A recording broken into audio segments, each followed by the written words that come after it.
Shalom!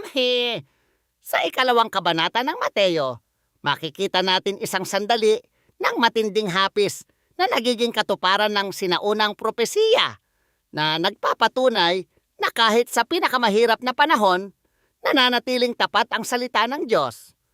Sinabi ng propetang si Irmeyahu tungkol sa tinig na narinig sa Rama, isang malakas na panaghoy, at ipinapaalala nitong ang landas tungo sa kaligtasan ay may kasamang malaking sakripisyo. Ang mga pangyayari sa Bethlehem at mga karatig pook ay inihula daan-daang taon bago ito mangyari, at ipinapakita nito na si Yeshua ang ipinangako ng mga propeta. Kapag tinitingnan natin ang mga hamon ng buhay, mahirap makita ang mas malawak na plano.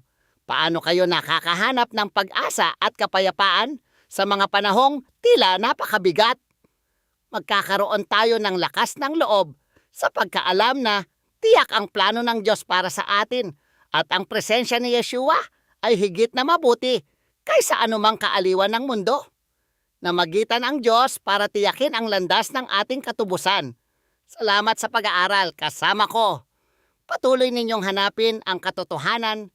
Shalom!